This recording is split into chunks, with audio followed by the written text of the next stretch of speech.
Praise the Lord. परमेश्वर की दया और करुणा से एक अवसर मिला उसके वचनों में से सीखने के लिए। आइए आज का वचन हम देखेंगे फिलिपियों और उसका 4 अध्याय और 6 आयत। आज का वह संदेश हमारी व्यवहारिक चिंताओं को लेकर, दुनिया की परिस्थितियों को लेकर और हमारे जीवन के अंदर जो उतार चढ़ाव आते हैं उसके अंदर हमें पवित्र आत्मा क्या सिखाता है कि हर एक मसीह को कैसे जीना चाहिए। ऐसा कोई मनुष्य नहीं है जीवन के अंदर, मैंने किसी को ऐसा नहीं देखा हो जिसके जीवन के अंदर चिंता, परेशानी या दुख नहीं आया। मैंने प्रार्थना करी, पिता मेरे विश्वास को बढ़ा। मांगा क्या मैंने? मेरे विश्वास को बढ़ा। और प्रभु ने मुझे दिया क्या? हर एक जगह समस्या, हर एक जगह परेशानी, आर्थिक रूप से तंगाई, और हर एक जगह जहाँ पर काम होता था वहाँ से इनकार होने लगा। मांगा, प्रभु विश्वास बढ़ा, और जीवन के अंदर परेशानी, चिंताएं और परिस्थिति और गंभीर होती है। पिछला सप्ताह पूरा मेरी बच्ची की बीमारी में निकला। अभी मेरी माँ की तबीयत ऐसी हो गई। ऑफिस के कामों के अंदर रुकावटें आ रही हैं, पैसा कहीं से नहीं आ रहा, खर्चे वो के वही हैं। हर तरह से चारों तरफ से घेर लिया गया कि इसका विश्वास टूट जाए। जब हम उस परिस्थिति से निकलते हैं तब हमारा विश्वास बढ़ता है। प्रभु ऐसे नहीं बढ़ाता। दूसरों के लिए प्रार्थना करना और दूसरों को चंगाई मिलने से आपका विश्वास नहीं बढ़ेगा, पर जब आपके जीवन के अंदर आप उस चीज को अनुभव करोगे तब आपको कोई विश्वास में गिरा नहीं सकता। उसके सिखाने का तरीका अलग है। हम जब उससे मांगते हैं ना, उसकी योजना कुछ और होती है हमारी। मेरे पिता के जीवन से बताऊं मैं आपको, उन्होंने 50 साल प्रभु की सेवा करी और 50 साल के अंदर उनके विश्वास को इस तरह से बढ़ाया कि हर एक परेशानी में से उनको उबारा। उनको समझ में आ गया मैं अकेला नहीं।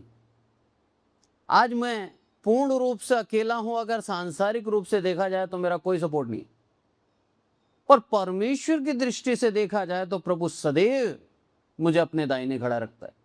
वो मेरे दाहिने है, रखता है मुझे और कहता है मैं तेरा संग हूं, मैंने तुझे छोड़ा नहीं है, मैंने तुझे त्यागा नहीं है। परमेश्वर को मालूम है, यीशु मसीह को मालूम है कि आने वाले समय के अंदर जब मैं जाऊंगा ये अकेले होंगे, तब ये बेचैन होंगे, परेशान होंगे, चिंतित होंगे। ये परेशानियों से जब घिर जाएंगे तो इनका मन व्याकुल होगा। इस कारण से पहले से ही लिख दिया, मैं तुझे ना धोखा दूंगा न तुझे कभी अनाथ छोड़ूंगा, तेरे संग रहूंगा मैं। उस बात पे यदि हम विश्वास करते हैं तो आपको बल मिलेगा, और यदि उस बात पे विश्वास नहीं है तो गलती हमारी है, परमपिता परमेश्वर की नहीं है। उसने तो कह दिया मैं तेरा संग हूं। विश्वास करना हमारा उद्धार है। इसीलिए विश्वास में यदि बढ़ना है तो हमें उन परिस्थितियों से होकर जाना होगा। सोना भी जब तक प्योर नहीं होता उसकी कीमत उतनी नहीं होती, और उस प्योर सोने को, शुद्ध सोने को बनाने के लिए उस भट्टी में से जाना होता है। अपने आप को पवित्र करना चाहते हो तो तैयार रहें उस भट्टी में से होकर जाने के। शद्रक मेशक अबेदनगो तैयार थे, और क्या बोलते हैं नबूकदनेस्सर को पूरी सभा के सामने? क्या बोलते हैं?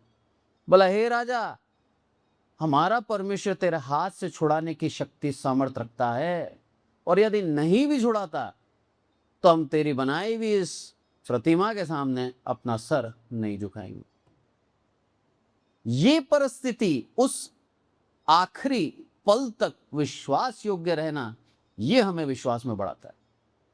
उस आखिरी पल तक कि कुछ भी हो जाए प्रभु, अगर मरना पड़े तो मरने को तैयार हूं, पर तेरे नाम को निंदित नहीं करूंगा, तेरे नाम को नीचा नहीं करूंगा, मैं तेरे लिए मरने को तैयार हूं। जब आप उस पल में आकर मजबूत खड़े होते हैं तब आपके जीवन में वो चमत्कार आता है। पर उस पल में आने से पहले घबरा जाते हैं, भागते हैं इधर उधर सहायता के लिए, तो आज भी आप प्रभु की उस सामर्थ को नहीं पहचाना।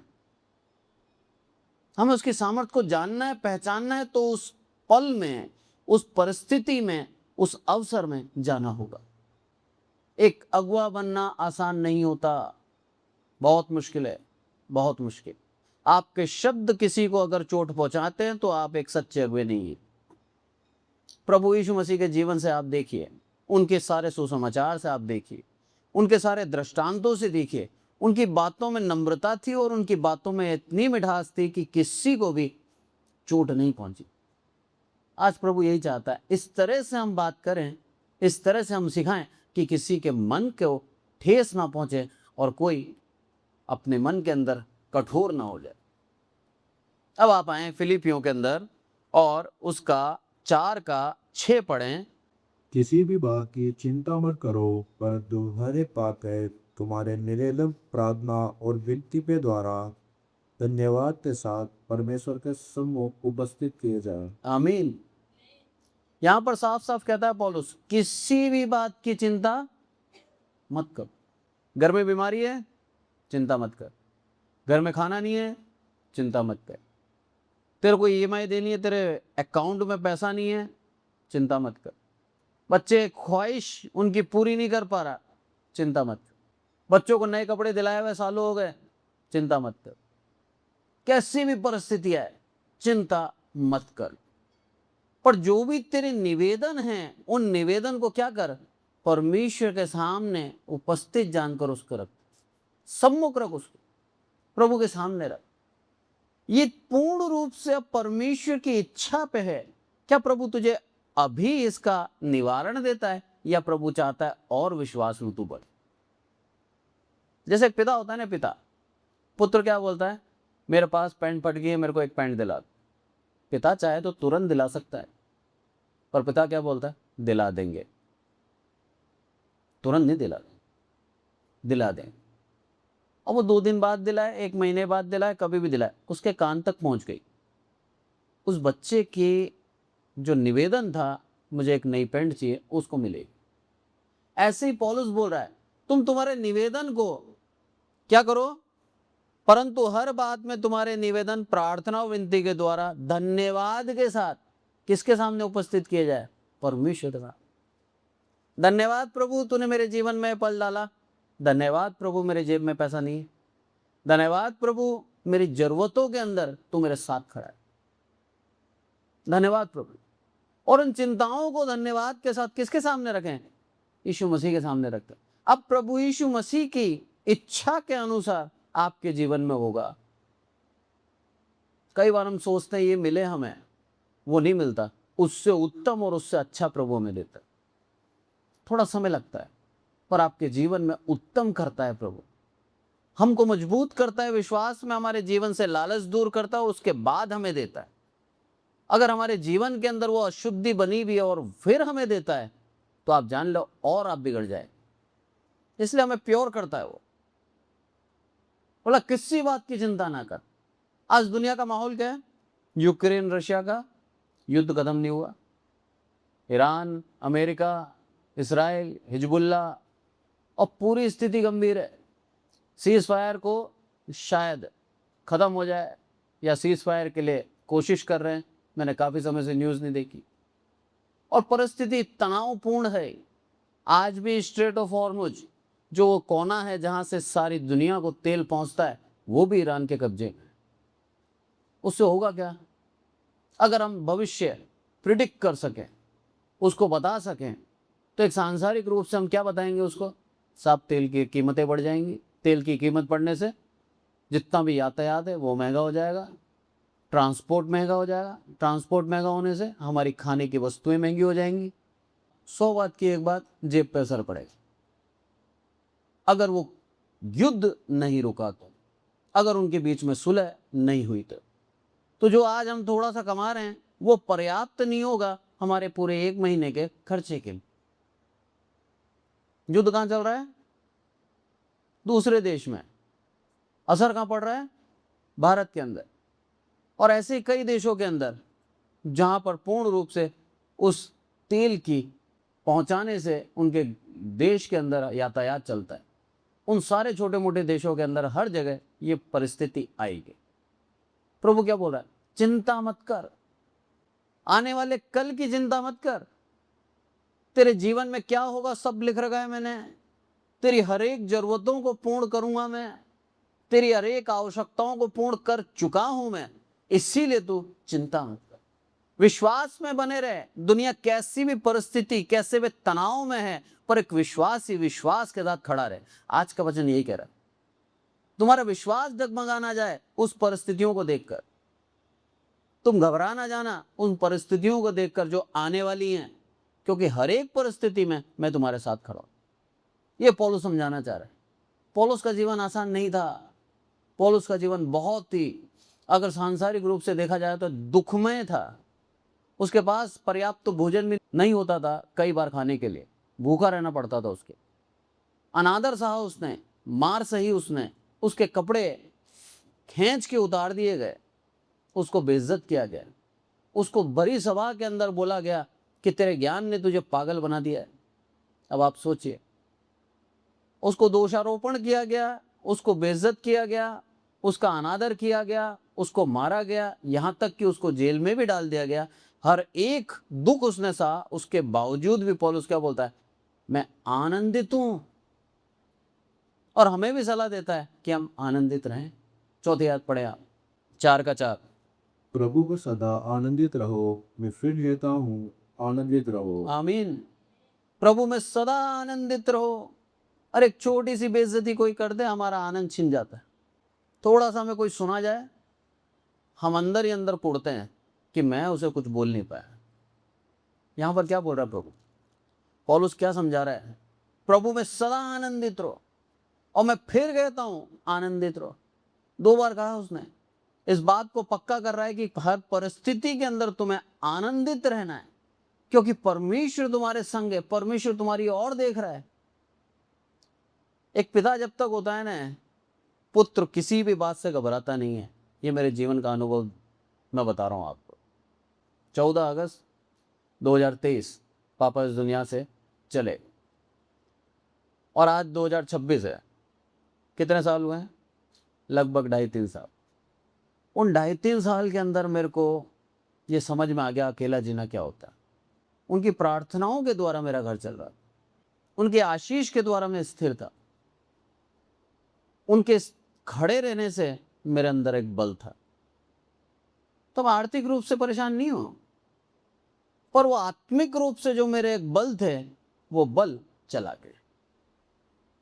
अब चिंता और परेशानी के अंदर विचार आता है, मेरा पिता मेरे साथ नहीं। पर परमेश्वर क्या बोल रहा है? स्वर्गीय पिता परमेश्वर सदा तेरे साथ है, सदा, कभी तुझे नहीं छोड़ेगा, कभी अकेला नहीं छोड़ेगा। उस परमेश्वर के ऊपर वैसे ही विश्वास कर जैसे तो अपने पिता के ऊपर करता। हर परेशानी के अंदर पुकार पिता समझकर, क्योंकि एक पुत्र और पुत्री हक से पिता से कहते हैं, पुकार उसको। और जब हम पुकारते हैं, वो जो दयालु है वो हमारी सुनता है। इस कारण से पौलुस बोल रहा है आनंदित रहो, क्योंकि तुम्हारा पिता तुम्हारे साथ है, छोड़ा नहीं है तुम्हें, तुम्हारे संग है और तुम्हारे साथ साथ चलता है। सांसारिक पिता एक लिमिट तक हमारे साथ रह सकता है, उसके बाद उसको जाना तय है। वो आपके साथ सदा नहीं रहेगा, पर आत्मिक पिता परमेश्वर सदा हमारे साथ रहता। हमारी मृत्यु के आखिरी दिन तक, आखिरी पल, आखिरी सांस तक वो हमारे साथ है। तो हम क्यों दुखी हों? इसीलिए पौलुस बोलता आनंदित रहे, सदा आनंदित है। अब यशा में आए आप, यशा 41 और उसका 10। मत डर, क्योंकि मैं तेरे संग हूँ। इधर उधर मत ताक, क्योंकि मैं तेरा परमेश्वर हूँ। मैं तुझे दृढ़ करूँगा और तेरी सहायता करूँगा। अपने धर्म में दाहिने हाथ में से मैं तुझे संभाले रखूँगा। आमीन। धर्म में दाहिने हाथ से मैं तुझे संभाले रहूंगा। मेरा जोना अभी 4 साल का है, 4.5 साल का हो गया। कहीं भी जाने से अकेले, अंधेरा है तो वो डरता है, पर जैसे ही मैं उसका हाथ पकड़ लेता हूं, फिर वो जाने को तैयार हो जाता है। मेरी गोद में है तो बिल्कुल नहीं डरेगा। मेरी प्रेजेंस, मेरी उपस्थिति उसके जीवन से डर खत्म कर दी। आज हमें ये मालूम होना चाहिए, हम परमेश्वर की शरण में, हमारे जीवन से वो डर निकल जाना चाहिए। इसीलिए प्रभु यहां पर वचन में सिखा रहा है, मैं मत डर, इधर उधर मत ताक, अरे मैं हूं तेरे साथ। मैंने तेरा हाथ पकड़ रखा है और मैं तेरे को अगुवाई में लेके चल रहा हूं।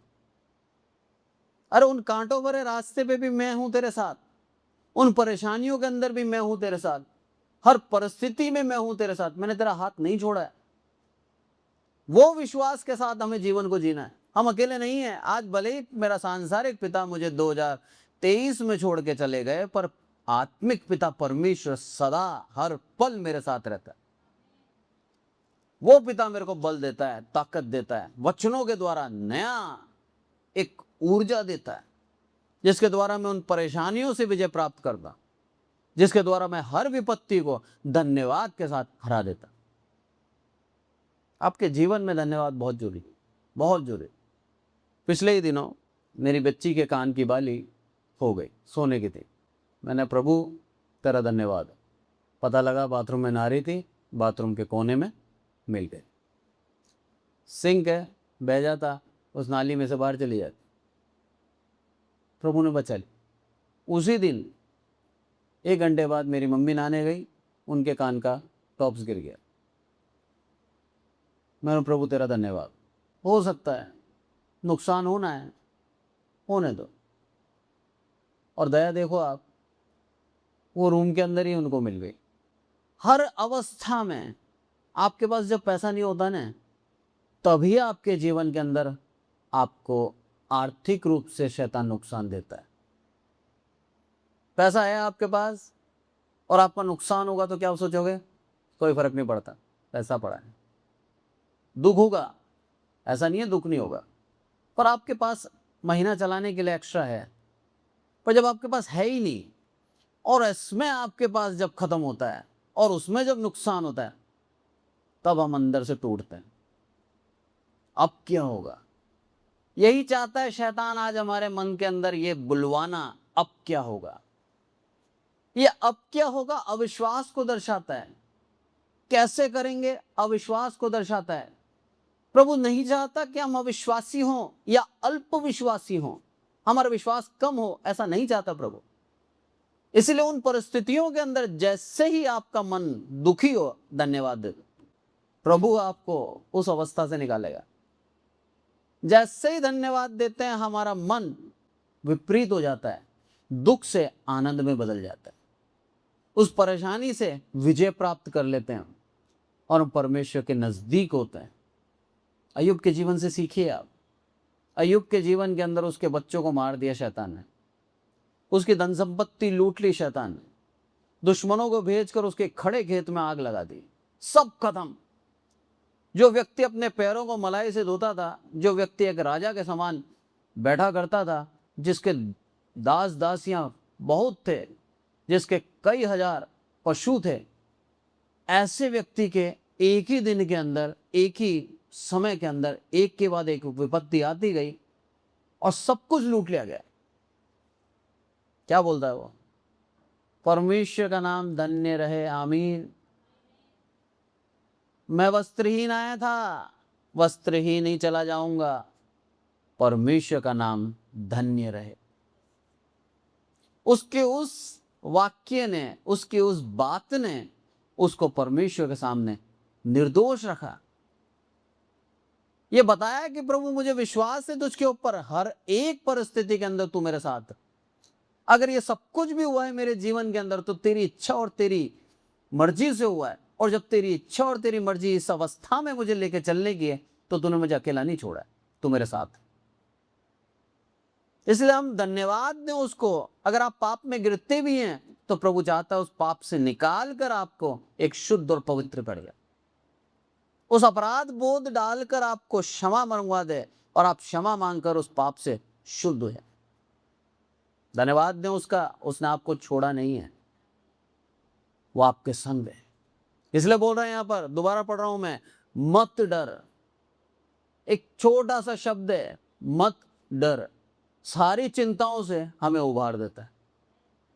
मेरे पापा हमेशा कहते थे मेरे से, बेटा मत डर, अभी मैं जिंदा हूं। वो जब बोलते थे ना, मेरा सारा डर खत्म हो जाता। मेरा पिता मेरे साथ। क्यों होता है मालूम है आपको ऐसा? पिता के ऊपर हम इतना विश्वास क्यों करते हैं? आइए अपने पेरेंट्स पे, सिंगल मदर हो, उस माँ के ऊपर पुत्र और पुत्री विश्वास क्यों करते हैं? कभी सोचा आपने? बच्चा बोलो या ना बोलो, बचपन से अनुभव कर रहा है, हर परेशानी में उसके माता पिता ने उसको बाहर निकाला। उसका विश्वास धीरे धीरे बढ़ता है, एकदम नहीं बढ़ता। बचपन से आप उसको पाल रहे हो, बीमार जब होता है ना, आप उसकी देखभाल करते हो और उस बीमारी से उसको निकालते हो। बच्चे को विश्वास आ गया कि उस बीमारी से मेरा पिता निकाल देगा। फिर आप उसको लेके जाते हो, उसकी जरूरतों को पूर्ण करते हो, उसको विश्वास आ गया मेरा पिता मेरी जरूरतों को पूर्ण करता है। फिर थोड़ा बच्चा बढ़ता है, फिर उसके जीवन में कोई दुख आता है, उस दुख से, उस परेशानी से माता पिता उसको बाहर निकालते हैं। फिर विश्वास और दृढ़ हो जाता है, मेरा पिता मेरे साथ है। इस तरह से धीरे धीरे ग्रेजुअली अंश अंश करके हम हमारे पिता के ऊपर, हमारी माँ के ऊपर विश्वास इतना मजबूत कर लेते हैं कि हाँ, मेरा पिता मेरी माँ मुझे हर परेशानी से निकाल देगी। यही कारण है उसके ऊपर ये दृढ़ विश्वास कब मिला? जब हम उस सालों तक हमने अनुभव किया पिता की संगति को। ऐसे ईश्वर के पिता परमेश्वर के साथ जब तक संगति नहीं होगी, जब तक आप परमेश्वर की सहायता से उस परेशानियों से बाहर नहीं निकलेंगे, आपका विश्वास उसके ऊपर नहीं बनेगा। यही कारण से आपके जीवन में परेशानी, विपत्ति, दुख देता है और वो चाहता है कि हम उसके ऊपर विश्वास करें। और जब हम विश्वास करते हैं, वो वहां से हमें निकालता है। धन्यवाद देते हैं हम उसका, प्रभु तू मेरे संग है। दाऊद राजा ऐसे नहीं लिखता अपने वचन के अंदर, 10,000 मेरे विरोधी हैं तो भी प्रभु मेरे संग है। चारों तरफ से मुझे घेर लिया है शत्रु ने, तो भी प्रभु मेरे संग है। क्यों? उसके जीवन में अनुभव किया उसने। शाऊल ने चारों तरफ से घेर लिया उसको और दाऊद बीच में था, गुफा के अंदर छुपा हुआ था। वहां से भी प्रभु ने क्या करा? उसको जीवित निकाला, शाऊल को उसके हाथ में कर दिया। तो विपरीत परिस्थिति के अंदर जब हम विश्वास रखते हैं, आप जान लेना प्रभु आपके विश्वास को बढ़ाता है। इसीलिए वो आपको उस परिस्थिति में डालता है ताकि आपकी संगति बढ़े और आप परमेश्वर के नजदीकी में बढ़ते जाएं और उसके ऊपर इतना अटूट विश्वास कर लें कि कुछ भी हो जाए, यीशु मसीह मेरे संग है। और वो संगति के साथ होगा, ऐसे नहीं होगा। यशा, इर्मिया, यचकेल, इतने परमेश्वर के भक्त, इतने परमेश्वर के भविष्यवक्ता, जो कहता था प्रभु वैसा करते थे और उनको याद था परमेश्वर हमारे संग है। आज प्रभु आपसे चाहता है कि आपकी गवाही ये हो, परमेश्वर हमारे संग है। हर चिंताओं को उसके ऊपर डाल दो, हर परेशानी को उसके ऊपर डाल दो धन्यवाद के साथ, और ये विश्वास रखें, उसकी आज्ञा का पालन करें। मत डर, इधर उधर मत देख, मैं हूं तेरे साथ। और आप जान लेना आपके जीवन के अंदर वो आशीष का अनुभव आप करेंगे। एक और आयत देखें आप, भजन संहिता में आए और उसका 46 निकालें, पहला और दूसरा, 2 आयतें पढ़े।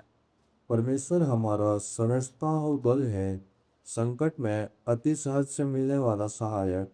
इस कारण हमको कोई भय नहीं, चाहे पृथ्वी उलट जाए और पहाड़ समुद्र के बीच में डाल दिए जाए। आमीन। कौन लिख रहे मालूम है? कौरववंशी। कौरववंशी कौन थे? कौरव नाम का एक व्यक्ति था जिसने मूसा के विरुद्ध बलवा किया और मूसा को क्या बोला? बोला तू अपने पद से हट, मैं और मेरे साथी अब इनकी अगुवाई करेंगे। और परमेश्वर ने वहां ताड़ना दी और जो लोग मूसा के विरोध में थे वो लोग दुनिया छोड़कर चले गए। परमेश्वर ने ऐसा दंड दिया, पृथ्वी फटी, वो उसमें गिरे और पृथ्वी बंद हो गई। वही कौरववंशी लिख रहा है यहाँ भजन संहिता के अंदर, शायद 8 या 9 भजन कौरववंशियों के। और वो कौरववंशी क्या कह रहे हैं यहाँ पर? संकट में अति सहज से मिलने वाला सहायक है। बोला चिंता मत कर। किस संकट से निकले ये? उस मृत्यु के संकट से निकले हैं। और करीबन ये समझ लो आप, कई पीढ़ी के बाद मिलाप वाले तंबू के द्वारपाल बने ये लोग। पहले अंदर जाके भेंट उठाया करते थे, परमेश्वर ने इनको द्वारपाल बना दिया। बोला अब तुम द्वार पे खड़े रहो। वो कौरववंशी लिख रहा है, बहुत आसानी से मिलेगा, पुकार उसको। आज हमें पुकारना है उस परिस्थिति के अंदर। मेरे बच्चे काफ़ी साल हो गए, करीबन ये समझ लो आप 7 या 8 साल हो गए, हम कहीं छुट्टियों पे नहीं गए। वही डेली का काम चल रहा है, वही ऑफिस, वही रूटीन, जगह जगह जाना, सुसमाचार सुनाना। पूरा सप्ताह मैंने शेड्यूल कर रखा है, पूरा सप्ताह ऐसे निकल जाता, बच्चों को समय नहीं दे पाता। बच्चे बोलते हैं पास में तो रहते हो, उसके बाद भी आप समय नहीं देते। प्रभु ने व्यस्त रखा है, प्रभु का धन्यवाद। पर इस बार बोल रहे हैं कि हमें कहीं लेके जाओ। मैंने एक ही चीज़ बोली, मैंने प्रभु की इच्छा होगी तो जा पाएंगे, आने जाने का प्रबंध भी वो करेगा, हर एक प्रकार से अगुवाई वो करेगा। अगर उसकी इच्छा नहीं है तो इस साल भी हम नहीं जाए। उनका दिल दुखी होता है, मैं भी जानता हूँ, क्योंकि सब रिश्तेदारों के बच्चे जाते हैं, घूम के आते हैं, मेरे बच्चे मेरे साथ ही रहते हैं। मैंने इस विनती को प्रभु के सामने रखा है, प्रभु की इच्छा होगी तो होगा। ये तो 1 साल और मायूस से होकर जीवन जिएंगे, कोई जरूरी थोड़ी है। बहुत से ऐसे बच्चे हैं जिनको प्रतिदिन का भोजन तक नहीं मिल रहा। प्रभु हमारे बच्चों को भोजन तो दे रहा है। हम क्यों ऊपर देखें, नीचे देखना भी आना चाहिए। हमेशा हम ऊपर देखकर अपने आप को दुखी करते हैं। प्रभु क्या बोलता है, धन्यवाद दे तू जिस स्तर पर है, उस लायक भी नहीं था। सच्चाई है ये, पर हम अपने आप को दुखी कर देते हैं। ये सब कौन डालता है हमारे जीवन के अंदर मालूम है? शैतान। वो ऐसा है, आपको जैसे विश्वास में बढ़ता देखता है, उसके खेमे में खलबली हो जाती है। वो नहीं चाहता कि आप विश्वास में बढ़े, इसलिए आपके जीवन में वो दुख, परेशानी, आपके जीवन के अंदर वो सब डालता है जिसके द्वारा आप परमेश्वर से दूर हो जाओ। निराशा, ये छोटा सा शब्द है निराशा, पर आपके बड़े विश्वास को खा जाता है। कितने ही बड़े विश्वासी हो आप, पर अगर आप निराश हैं तो आप जान लेना आपके विश्वास को उस निराशा ने खा लिया। और निराशा का बात नहीं मालूम है, जब हमें कुछ दिखता नहीं है भविष्य को, जब पॉकेट खाली है, जेब खाली है, और आपसे कहा जाए ये करना है आपको, आप क्या बोलेंगे? असंभव, पैसा है ही नहीं, कैसे करेंगे? वो है निराशा। प्रभु क्या बोलता है, उस अवस्था के अंदर विश्वास कर जब कुछ नहीं है ना तेरे पास, यानी कि तू अपने बल से, अपनी शक्ति, अपने सामर्थ्य से कुछ नहीं कर सकता। ऐसी अवस्था में विश्वास कर मेरे ऊपर, क्योंकि मैं मेरी सामर्थ्य और मैं मेरी शक्ति तुझ पर प्रकट करना चाहता हूं। पौलुस इसीलिए तो बोलता है, मेरी निर्बलताओं के ऊपर मैं घमंड करता हूं, क्योंकि उस निर्बलताओं के अंदर परमेश्वर अपनी आत्मा के द्वारा मेरे अंदर बल देता है। इसीलिए पौलुस बोलता है, मैं घमंड करता हूं निर्बलताओं पर। आज हमें भी उस अवसर में रखा है प्रभु ने कि हम निर्बल हैं, हम असहाय हैं, हमारा कोई सहायक नहीं है, सांसारिक रूप से कोई सहायक नहीं है, पर स्वर्गीय पिता परमेश्वर हमारे साथ हमेशा है।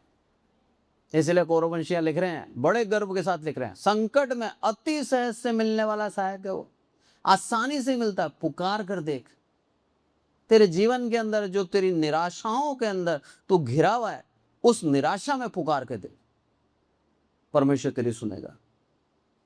और जब घंघोर बादल होते हैं ना, और उसके अंदर जब एक किरण फूट के निकलती है उस सूरज की, एक सुहाना दृश्य होता है। आज ऐसे ही देख रहा था मैं शाम को, और बादलों के पीछे से जो किरण आ रही थी, मैंने प्रभु तेरा धन्यवाद हो, जीवन के अंदर ये बादल को तू हटा देगा। तेरे उस प्रकाश को कोई रोक नहीं पाएगा, तेरा वो प्रकाश हम तक पहुंच के रहेगा। आपकी उस निराशा के अंदर प्रभु उस प्रकाश के समान आपके पास आना चाहता है। आगे क्या लिखा है यहाँ पर, इस कारण हमको कोई भय नहीं, चाहे पृथ्वी उलट जाए। कोई भय नहीं, कितनी बड़ी बात बोली यहां, पृथ्वी उलट जाए। आज पृथ्वी के अंदर थोड़ा सा युद्ध है, इस घटना से युद्ध बहुत छोटा है। पृथ्वी उलट जाना मतलब सब कुछ नाश हो जाना। यहां पर क्या है, उस युद्ध की जो मिसाइलें गिर रही हैं, तबाही है, करोड़ों अरबों का नुकसान हो रहा है प्रतिदिन। बहुत बड़ी तबाही है, पर पृथ्वी उलट जाने जितनी बड़ी तबाही नहीं। क्या बोल रहे हैं यहां पर? उस समय भी प्रभु मुझे बचाएगा। तो इस परिस्थिति के अंदर क्या हमें नहीं बचाएगा?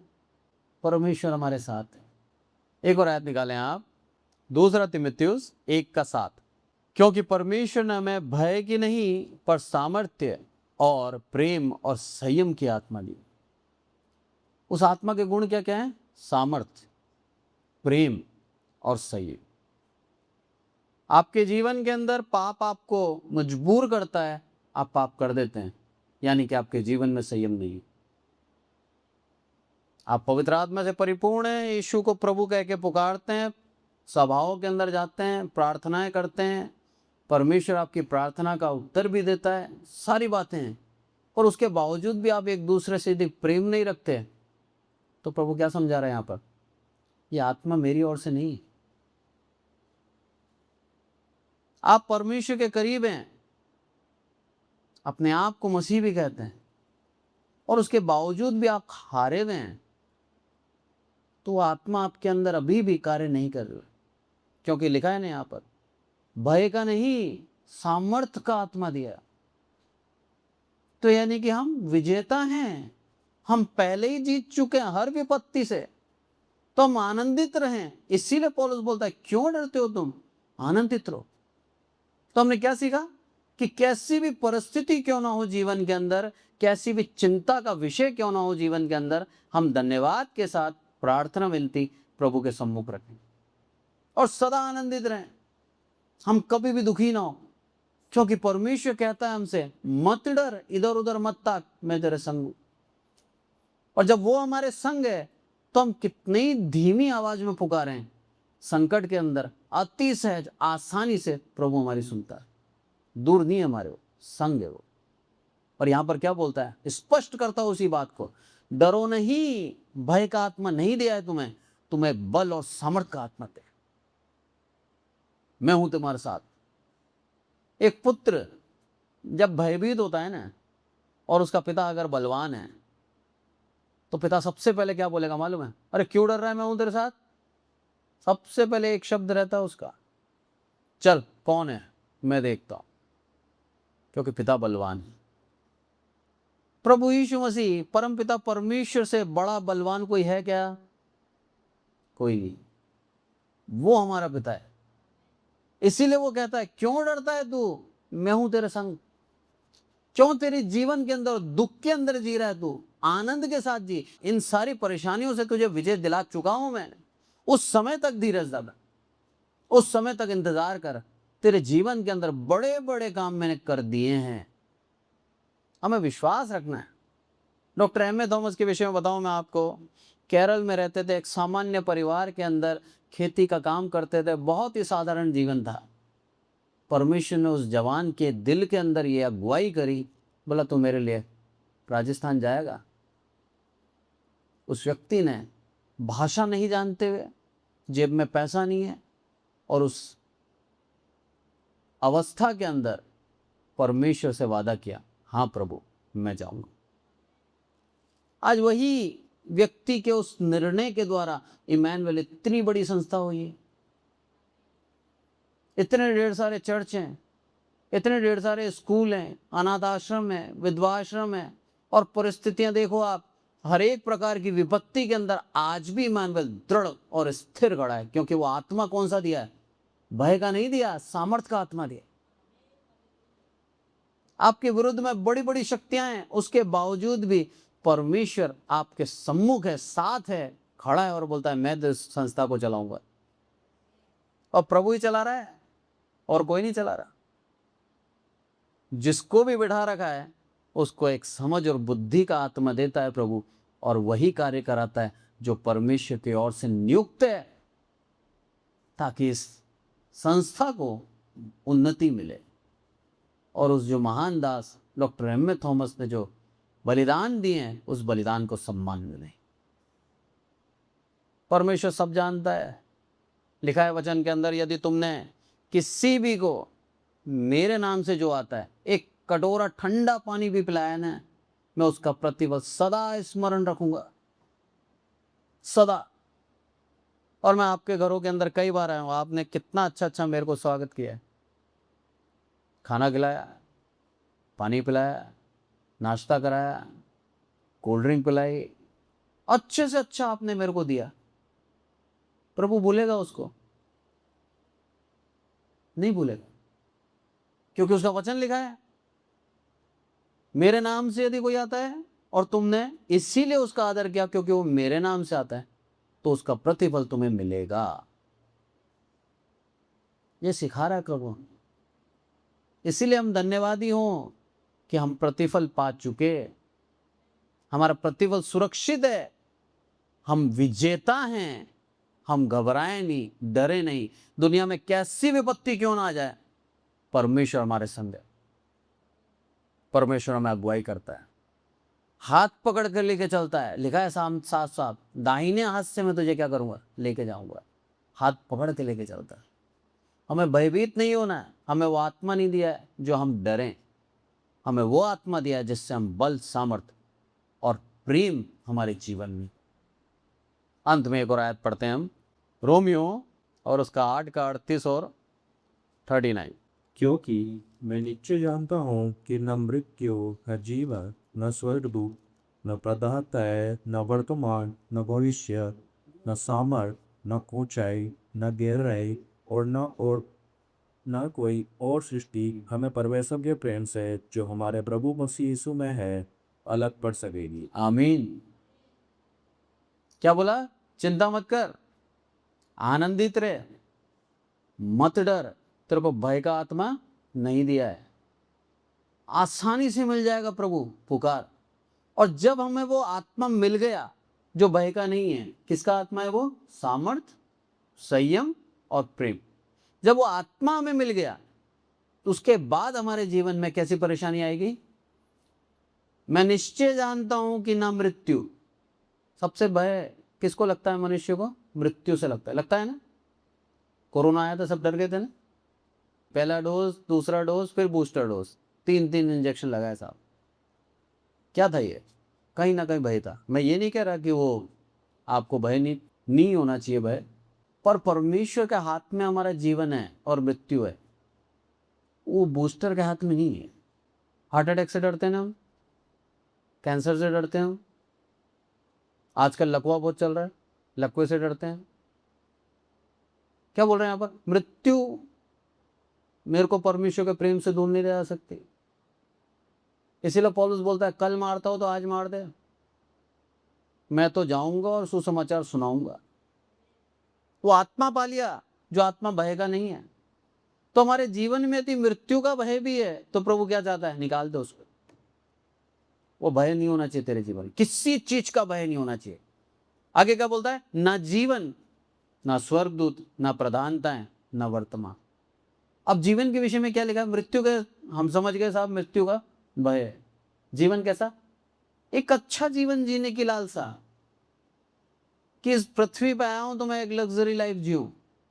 वो अच्छा जीवन जीने की चीजें हमें प्रभु से दूर ना कर दे। पौलुस ने छोड़ा उसको। बहुत उत्तम जीवन था ना पौलुस के पास, एक अच्छी पोस्ट पे था, फरीसी था, बिन्यामीन गोत्र का था, समाज के अंदर सम्मान था, और अपने नीचे कई लोगों को लेकर जाता था और मनचाहा व्यवहार करता था मसीह के ऊपर विश्वास करने वालों के विरुद्ध। उनको मारता था, सताता था, और एक बहुत ही उत्तम खाना खाता था, लग्जरी लाइफ थी। पर वो जीवन को त्याग कर उसने, जो सांसारिक जीवन है उसको त्याग कर उसने क्या करा? अनंत जीवन पाया।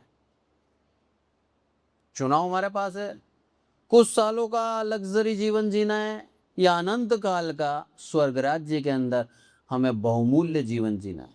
चुनाव हमारे पास। प्रधानता है, ऐसा नहीं है कि मैं प्रधान हूं तो मैं उससे पद से नीचे नहीं आना चाहता। अरे मैं अब भी छोड़ दूंगा प्रभु पद तेरे लिए, वो प्रधानता है, वो पद भी छोड़ने को तैयार हूं मैं। वर्तमान आज मेरा अच्छा है, मेरी परिस्थिति गंभीर हो जाएगी, इसलिए मैं आज के अंदर जीता रहूं, वर्तमान भी नहीं मेरे को तेरे से दूर करेगा।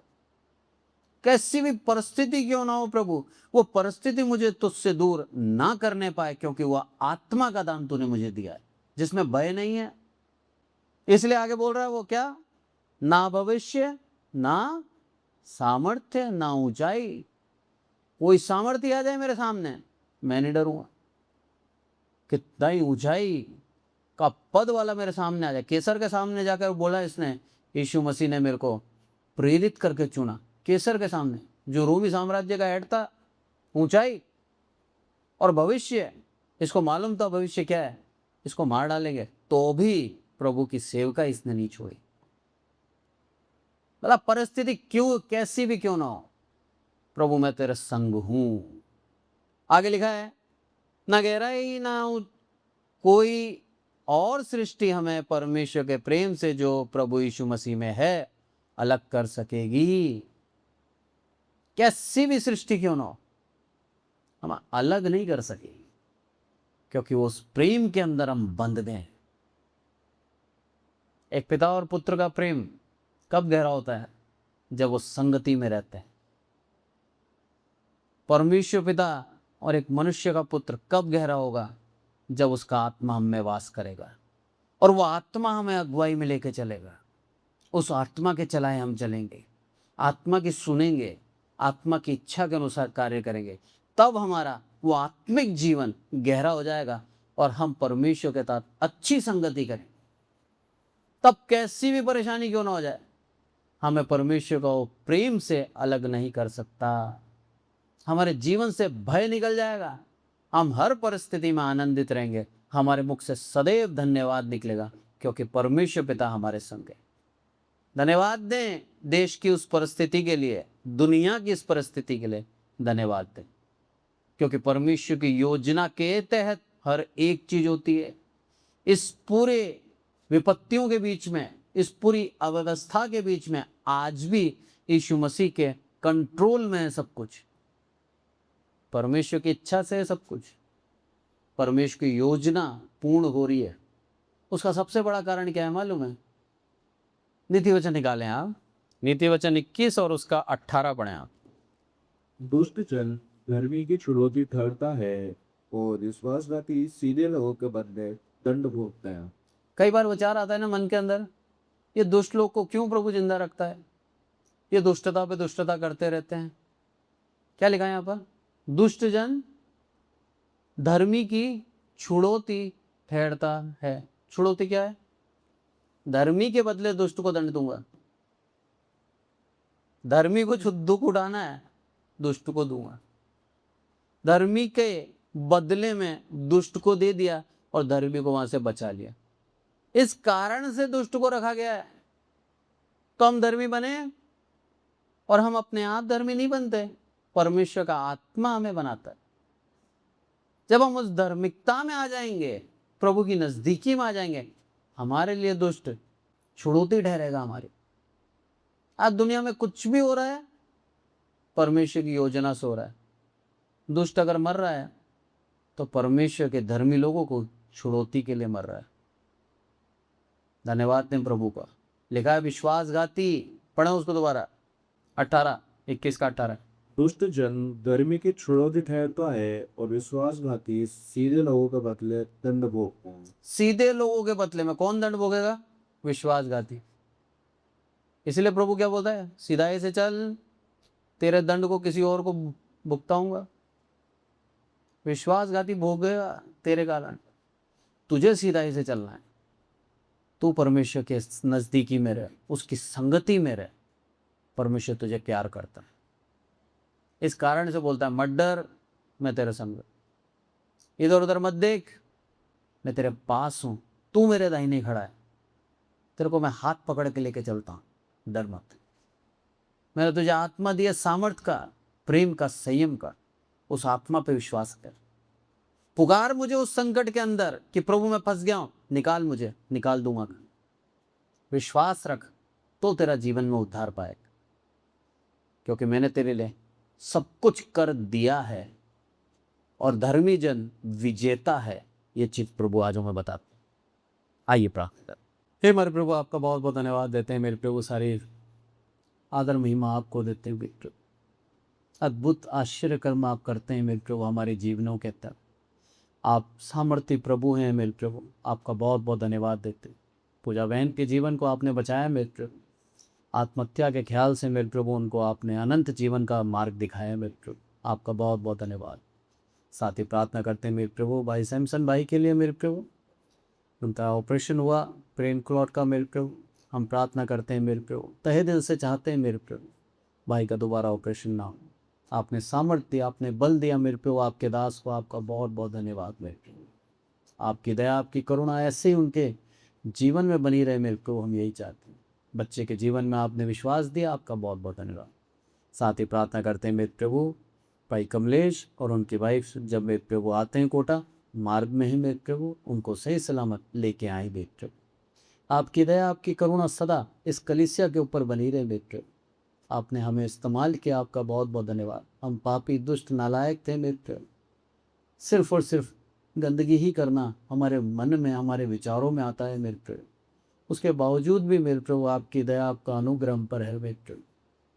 आप हमें इस्तेमाल करते हैं, इस टूटे बर्तन को आप इस्तेमाल करते हैं मेरे प्रभु, आपका बहुत बहुत धन्यवाद। आपकी दया में बना रहूं यही हम चाहते हैं मेरे प्रभु। सारी आदर महिमा आपको देते हैं मेरे प्रभु। आपकी दया ऐसे ही हमारे ऊपर बनी रहे मेरे प्रभु, और इस कलीसिया के अंदर जितने भी लोग हैं मेरे प्रभु हर एक को मेरे प्रभु आशीषित करें, मन के अंदर विश्वास दें, बल दें, हर निराशा से जीतने का आपने सामर्थ्य दिया है मेरे प्रभु, सामर्थ्य के अंदर जिए, आनंदित रहें मेरे प्रभु, हर चिंताओं को त्याग दें मेरे प्रभु, आपके बल और आपकी करुणा में रहें मेरे प्रभु। सारी आदर महिमा आपको देते हैं मेरे प्रभु, हमारे जीवन को आप अच्छी तरह जानते हैं मेरे प्रभु, हम गढ़े आप पर। आपने हमारी विनती सुनी इसलिए आपका बहुत बहुत धन्यवाद मेरे प्रभु। सारी आदर महिमा आपको देते हैं, यीशु मसीह के नाम से मांगते हैं, आमीन। और अब हमारे प्रभु यीशु मसीह का अनुग्रह, पिता परमेश्वर का प्रेम, पवित्र आत्मा की सहभागिता हम में से प्रत्येक के जीवन के अंत तक होती रहे, आमीन। Praise the Lord, thank you so much.